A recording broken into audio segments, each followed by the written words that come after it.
English grammar में सबसे महत्वपूर्ण चीज जो रहती है स्टूडेंट, वो ये रहती है कि मेरा ग्रामर को पढ़ने का दृष्टिकोण क्या है, मैं किस तरीके से ग्रामर को पढ़ रहा हूँ। That is far more important than the content itself, है ना।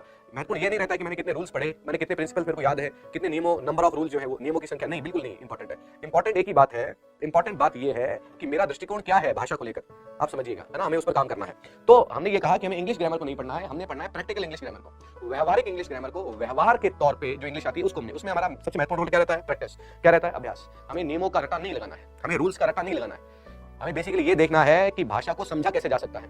हमने ये देखना है कि मैं ग्रामर को इस तरीके से पढ़ूं ताकि मेरी अंडरस्टैंडिंग बेटर हो सके। सुनना भैया ध्यान से, मैंने ग्रामर को इस तरीके से पढ़ना है कि मेरी अंडरस्टैंडिंग बेटर हो सके। मेरी अंडरस्टैंडिंग कैसे बेटर हो सकती है, हाँ जी, अंडरस्टैंडिंग मेरी कैसे बेटर हो सकती है, महत्वपूर्ण बात यह है कि मेरी समझ कैसे बेटर होती है। और मेरी समझ जो है वो नंबर ऑफ रूल से नहीं बढ़ती है भाई, मैं रूल्स की संख्या जो है उससे मेरी ग्रामर की समझ नहीं बढ़ती है, समझ बढ़ती है मेरी प्रैक्टिकल अप्रोच से, समझ बढ़ती है मेरी प्रैक्टिस से, समझ बढ़ती है मेरी अभ्यास से। मैं जितना अभ्यास करता हूँ, मैं कृत कृत अभ्यास जड़मति होत सुजान, है ना। तो भाषा का दूसरा नाम अगर कुछ है, भाषा का अगर कोई दूसरा कोई प्राइवेट चीज है तो वो अभ्यास है। बिना अभ्यास के भाषा का कोई काम नहीं है ना। सबसे इंपॉर्टेंट बात तो ये कि हमारा अप्रोच प्रैक्टिकल होना चाहिए, हमारे अप्रोच, हमारे भाषा के लिए हम जो प्रैक्टिस करें उसका ज्यादा से ज्यादा रोल होना चाहिए। किससे ज्यादा रोल होना चाहिए, परिभाषाओं से और नियमों की संख्या से ज्यादा रोल आपके अभ्यास का होना चाहिए, प्रैक्टिस का होना चाहिए, जो ज्यादा बेहतर रहती है।